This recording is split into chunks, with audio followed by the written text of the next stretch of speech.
Welcome back, everyone. For this video today, I want to talk about the couple of articles about student loans and tuition that I had posted as a discussion board for this week on Moodle. As you'll see there, it asks you a couple of questions. There's two articles. There's links to two different articles in that discussion board. So you'll click those. You'll read each of the articles, and then you should be able to answer the questions for the discussion board.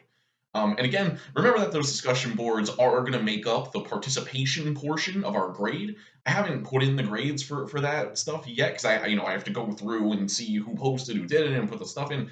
But yeah, remember that that's also an important part of the grade, and make sure that you're posting there. And if you missed ones from previous weeks, you can still go back and post. But yeah, it has these two articles. So I just want to kind of break down these articles here and talk about like what I was hoping that you guys would get out of them. Honestly, I think it would make sense if you guys want to do that discussion board before watching this video.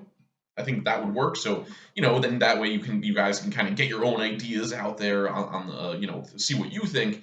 And then you can get, my view on what we see with both these articles. Okay. So the first one was the one from Vox.com, uh, which this one I kind of see as explaining really three different solutions to this problem. So both of these articles explain, they give some like numbers and statistics about what the problem is here and why it's such a big problem. Like, even just right on the like first sentence or the second sentence, I guess, of this Vox.com article, they mentioned, there being $1.6 trillion of student debt. So, if you were going to write about, if this was going to be your topic, again, all of this is about the argument essay, right? That's why we're looking at this. It's because of the argument essay where I'm asking you to argue for a solution to a problem with going to college, right? And I've talked to students about this stuff a lot. I've had them go through like top 5 lists of the biggest problems with college. And yeah, the cost and how expensive it is pretty much always number one. And I think, any person can just look at the cost of college right now and be like, oh yeah, like that's fucked. Like what is going on there? Clearly something needs to be done, right? So that would be the place to start. And both of these articles give again some data, some statistics on just like how bad it is, and you can find that out pretty easily if you just Google like the tuition price for any college. You can see how expensive it is.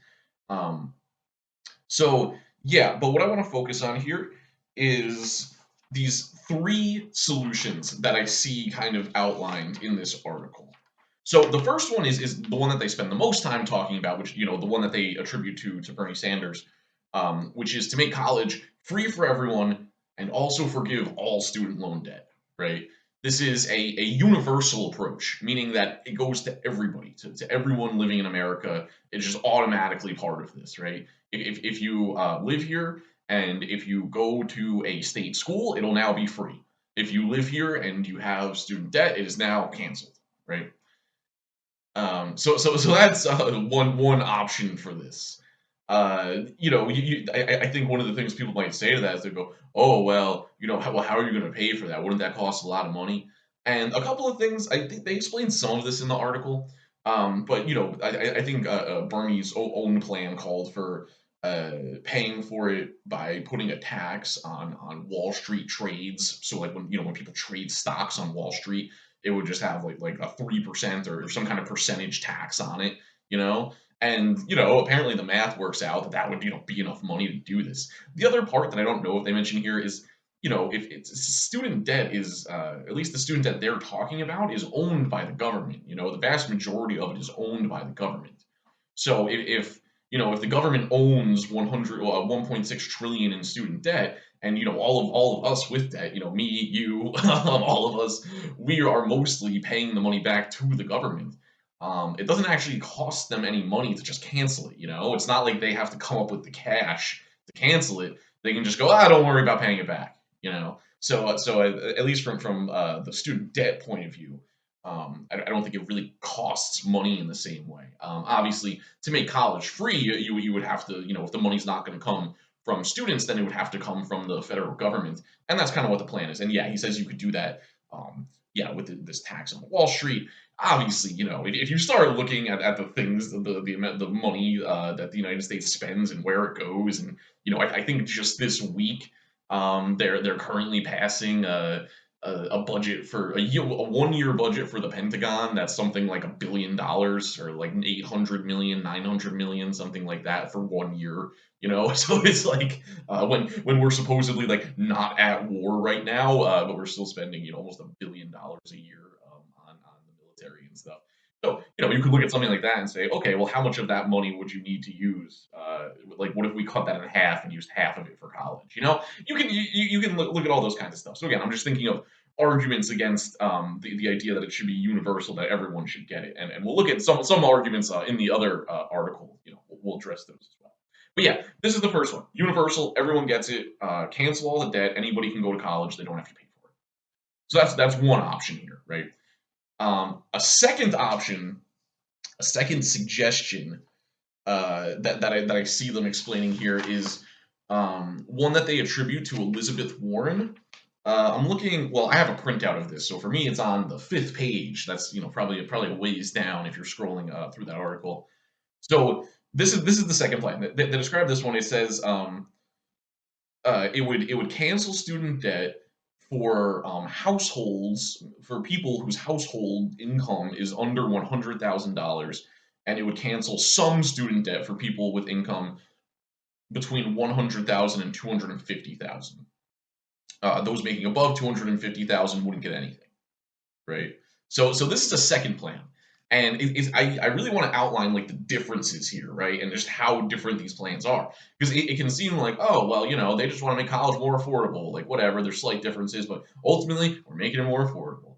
But there's honestly a big difference between saying it should just be something everyone gets, that just, oh, you live in America, now you get this, versus saying, well, if you make this amount of money, you get it, but if you make this amount of money, you don't, and things like that. Like, and I understand that it can seem like more reasonable to say, oh, well, if you make over $100,000, well, then you can pay for some of it yourself, and if you make over 250,000, then you can pay for all of it yourself. I understand why that would like seem reasonable, but some of the things you'd have to take account in there is like, okay, well, how are they going to determine what people's incomes are? How are they going to determine if you make under 100,000 or under 250,000? And the answer to that is they're going to make you fill out a bunch of paperwork. The answer to that is they're going to put the burden on you to fill out a bunch of paperwork, to provide documentation, to submit forms on time, to make calls, wait on hold, wait in line, to have to go to the website, click through the stuff, and you guys know how the FAFSA works. You guys have all done the FAFSA, I'm sure, and it's like it works for people who can do it. If you can fill everything out correctly and do it by the right time, whatever, you can get the stuff. But I've talked to students who like English wasn't their first language, who have told me that they've had a tough time with the FAFSA. Like for me, I was lucky where my dad was able to really help me out and take care of most of it. But that's just not going to be the case for everyone, and it's silly to think that it would be. Like, obviously, there's going to be some people who are young people themselves who don't know how this stuff works, and are now just told, oh, just figure it out, just do it. So like basically by requiring the students, requiring us to fill out all this paperwork and stuff, you're basically accepting that a certain percentage of people who deserve the benefit, who should be able to go for free, are now not going to be able to, because they're not going to fill out the form. They won't know about the form. They won't fill it out on time. Like, it makes me so mad. I always see these, like around the end of this semester, really, you start seeing all these like posters around campus, like, remember to fill out your FAFSA. The FAFSA is due in February or whatever. And it's like, I don't know, man. Just what are we doing when we're like making the students do all this paperwork, and like if you miss that deadline, now you get nothing. You fill the paperwork out wrong, now you get nothing. So that is something that I think you'd have to think about when they're saying, oh, well, if your income is this, then you get to go for free, but if it's above that, you've got to pay for it yourself. So that's the second plan. I see the second solution, right? If the problem is college is too expensive, there's two different solutions here so far, and then a third one. And this, honestly, reading these articles, it kind of hurts at this point. I think these articles are both from 2019. They were kind of from like the biggest the height of the Democratic primary coming up to 2020. And it's sad because I feel like when I first started doing this, I like thought that some of these things might happen, at least like a lower version of them or some version of them I thought might happen. Because the next plan that they mention here is one that they attribute to Joe Biden. It says Joe Biden and somebody else are proposing free 2-year community college. And then it goes out, although Biden supported 4 years of free college in 2015. So yeah, it's pretty cynical, pretty just a pretty sad thing to think about when it's like, oh yeah, now that's the president. Like we're still not going to get any of this, right? We're not even going to get free 2 years of free community college. But that would be a third solution that we see proposed here, right? Community college should be free for 2 years. Obviously, this one's going to cost a lot less money than either of the other ones because it's only community college. It's only 2 years of college that they're paying for. And if you look at student debt and where student debt is accrued and the prices of tuition, I'll bet you that most of it is not from community colleges, It's like the community college is already the cheapest part, so they're like, "Oh, we'll pay for the part that's already kind of cheap," relatively speaking, right? And I know it's not cheap; it still costs thousands of dollars every semester. Um, but yeah, so that would be a third proposal here. Just make community college free, even though the most expensive part of it is going to be if you transfer for the other 2 years. And now instead of community colleges are what, like around 10,000 or something, and then it's like, okay, well now it's 70,000, and that's the part you'll pay for. We'll put that part on you still. You'll still have the debt from that. But anyway, I just wanted to read this article so we could see like three different solutions being offered here, and just seeing how they're distinct and how they're different, and how if you're going to argue for a solution to this problem, you've got to be very specific. I know that you guys aren't like experts in this stuff, and that's why we need to do some research. That's why we need to read things like this. And these articles that I gave you can definitely be used as research, as outside sources. You can quote from these articles if they help you. But yeah, okay. So something else that I want to talk about here, with the difference between like the program where it's free for everyone, we cancel all debt, versus like it's free if you make under this amount of money, and we'll cancel the debt if you make under this amount of money. I think that like these, I don't know. Again, it can seem like they're very similar things, and like, oh, who cares which one? But I think they proceed from very different like premises. I think that if like I think that the way that you get to believing that it should be free for everyone and we should cancel all of it for everybody, the way that you get there is by starting with a position that education is like a human right, that education is something that everyone deserves. If you're a person, you get education, because of the fact that you're a person. Now here's the education because it's something everyone deserves, and this is already the way that we think about K through 12, right? If no one charges anyone for going to K through 12, well, there's these private schools, but there's a free version of it available to everyone, right? Of going through K through 12. They don't even charge you for the textbooks, right? They loan you the textbooks, you give them back. I don't know why colleges don't do that. I wonder why. Uh, so really, like the universal approach of making it free for everyone would really just be like looking at the situation and saying, oh well, college is something that you need now, so we're going to treat it as if it's kind of an extension of the K through 12 system, at least in terms of how it's paid for. The government pays for state schools. Like they don't make money. Like no one's worried about state schools generating a profit because they're not a business, and we know that. They're a service for people because it's something that we need, right? So I think the universal approach would be basically taking that view of college. It's something people need. It's something that we need to provide. Also, we need people to have college degrees.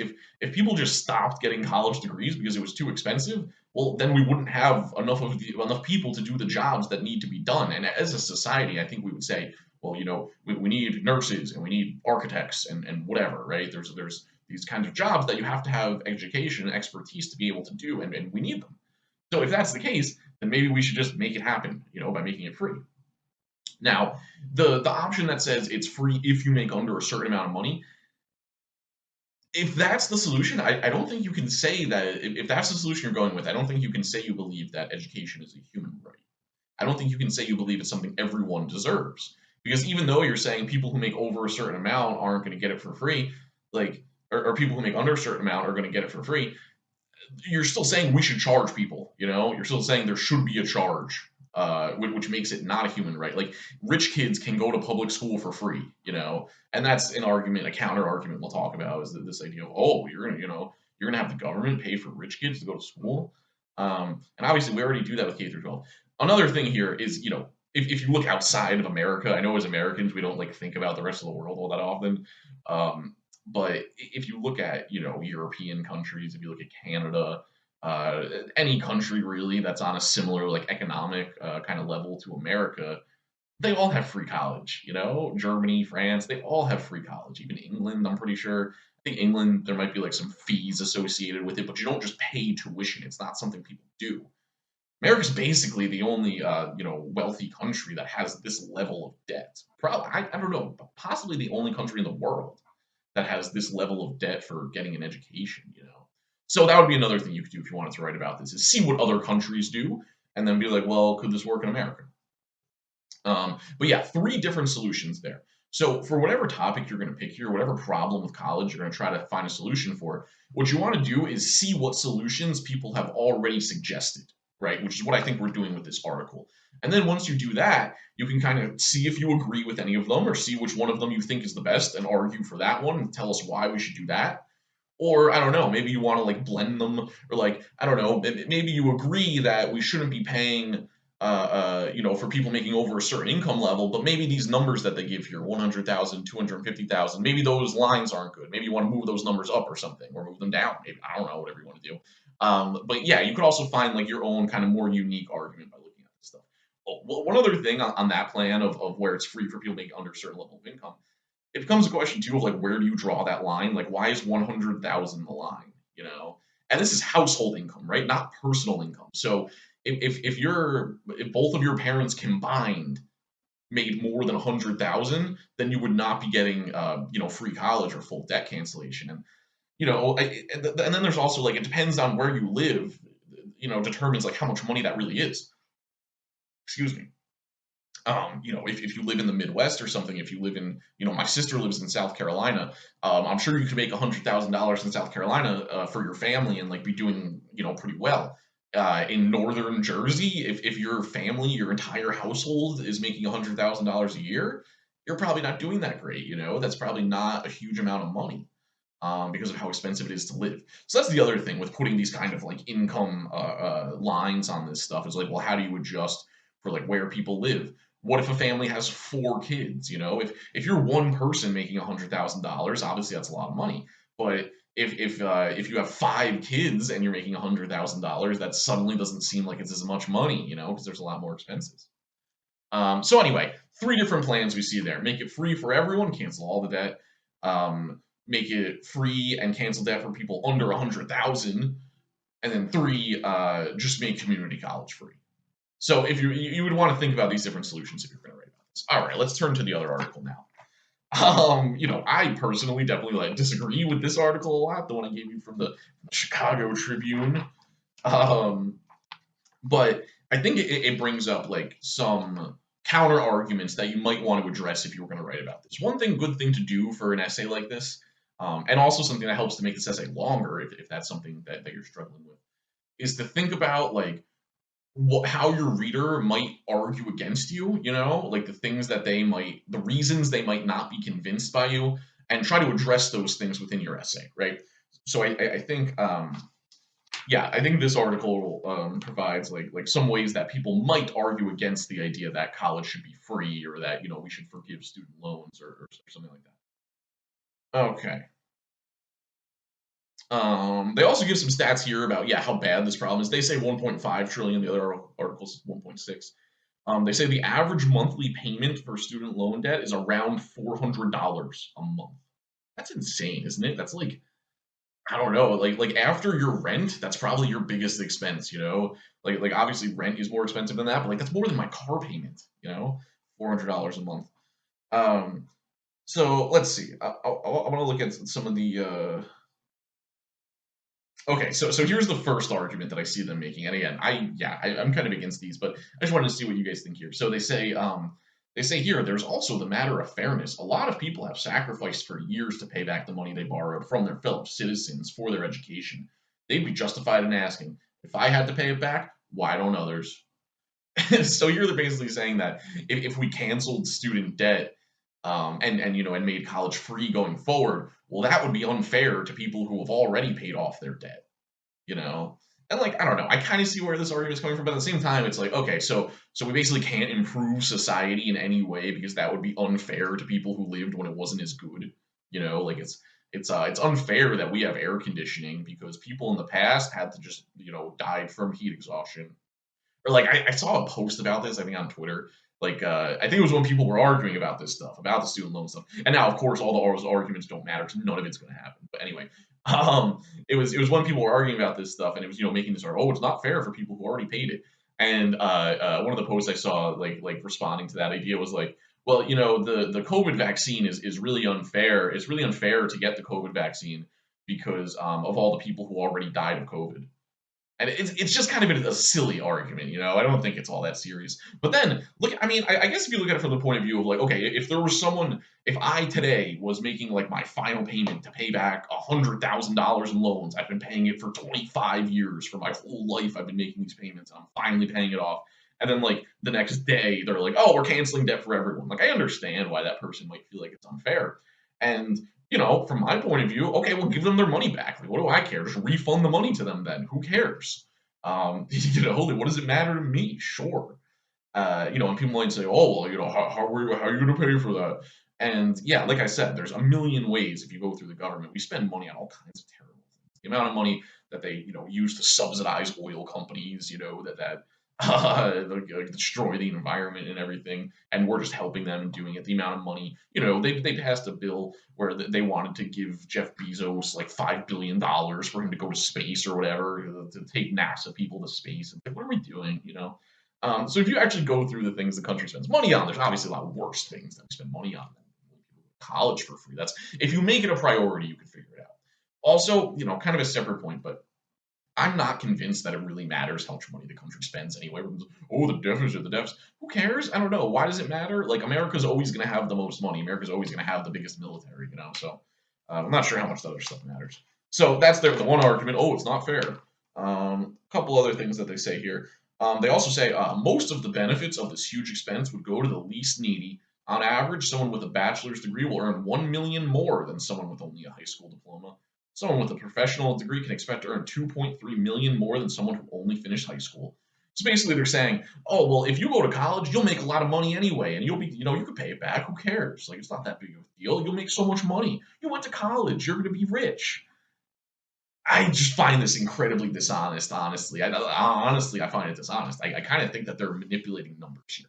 Because they say on average you'll earn $1 million more. So you guys know how averages work, right? That means that you're throwing in the amount of money everyone who goes to college makes and then dividing it by the number of people. And it's like, okay, well, every CEO of every major company probably went to college. So if you throw in however many people that are making $50 million a year, that are making $100 million a year, that's going to pull the average up, right? Because they use the thing you should actually use if you wanted to do this would be the median, right? If you guys are math people, the median amount of money that you make compared to high school would be the number to actually look at here. But they use the average to say, oh, you went to college, you'll be rich, you can pay it back. We know that's bullshit. I know enough people who have graduated. I've graduated college. I guarantee you that I do not have enough money to pay this stuff back. I know a lot of people who graduated college and probably will never have enough money to pay this stuff back. So I just think that's kind of a silly argument. Let me see here. They also say, oh, well, you know what? Community college is already cheap. And again, that's only 2 years. That's only 2 years. And also, it's not that cheap. I've definitely heard from students telling me about that they spend thousands of dollars to do it, that they're taking out loans and going into debt just for community college. So that's another thing that they mention here. Okay, and then here's the last one I wanted to address. This is at the end of the article. They say they're quoting someone who says, you don't want to reward people for not getting a degree. If college were free or loans didn't have to be repaid, it's a safe bet that more people would embark on studies that they would fail to complete. Who would gain from that? Again, I think that's silly. The idea that like the only reason people finish their degrees is because they're already in a huge amount of debt. Like, number one, I know a lot of people who went into large amounts of debt and dropped out anyway, like that does plenty of people who drop out now. So I don't think that I don't think that being in debt is keeping people from dropping out currently in any kind of meaningful way. The other thing to me, it's like, okay, well, one, they're doing like this hypothetical thing where they say, oh, if it was free, all these people would go and then just drop out. How do we know that? Like, I don't know. If you look at other, again, you could look at other countries besides America. They're treating this like it's a thought experiment. Oh, if you did this, this would happen. Well, does that happen in England? Does that happen in France? Is that what happens in Germany? People just go to college and then drop out? Because even if you weren't going to be in debt, it still seems nonsensical to me, right? It still costs you a lot of time to go to college. Like, even if it didn't cost any money, imagine you went to school for 2 years. You spent 2 years going towards this degree. Are you going to look at it and be like, oh, well, yeah, like I've done all this stuff, but I'm not in any debt. I'm just going to drop out. I don't feel like doing it anymore. It's like you spent 2 years of your life doing this. Like, how many classes did you have to attend? How much homework? How many essays did you have to write? How much time did you spend listening to professors go on and on like I am? Um, so I feel like the time that we spend doing this stuff is enough of a commitment that people wouldn't just be like, okay, I don't want to do it anymore. There's also, to use an economic concept like this article probably like, there's also the opportunity cost, right? Where if you're spending all this time in class going to school, that's time where you could have been working at a job and making money. So even if they're not charging you for college, your time is still valuable in that way, especially if you have to sell your time to make money, right? That's what we do when we have a job. We sell 8 hours of our time for, $150 over whatever little amount they pay us. So by using your time to go to college, you could have, you're losing the opportunity of using that time to make money. So it still is costing you in that kind of way. So I just think this is silly. And then even if it was true, even if people were like, even if there's someone who was like, you know what, I want to be a scientist, and then they go to school for a year and they're like, don't want to be a scientist. I'm going to drop out and do something else. I don't know. Is that the worst thing in the world? Is that the worst thing that ever happened? That somebody like thought they wanted to do something and then gave it a shot and then figured out it wasn't for them. I don't know. Is that some great sin? I don't think it is. So anyway, I think the arguments here are pretty silly, most of them. But again, these are things that you want to think about because whatever topic you're going to write about, like I said, you want to be thinking about like what the reader might be thinking. So if you're making their argument and the reader might be thinking, well, this really wouldn't be fair to people who already paid their loans back. You want to address that and just be like, hey, I know this is what you're thinking, and here's why you're wrong, and here's why I'm still right, even with what you're bringing up. So there you go. That's student loans. That was those couple of articles. So this is just one possible topic for this argument essay. Again, the essay lets you pick whatever problem about college that you want and then argue for a solution. Make sure that you've read the argument essay assignment sheet and that you've watched my video on that so you understand. And yeah, that's what we're going to be focusing on for the rest of the semester here. All right, that's all for now.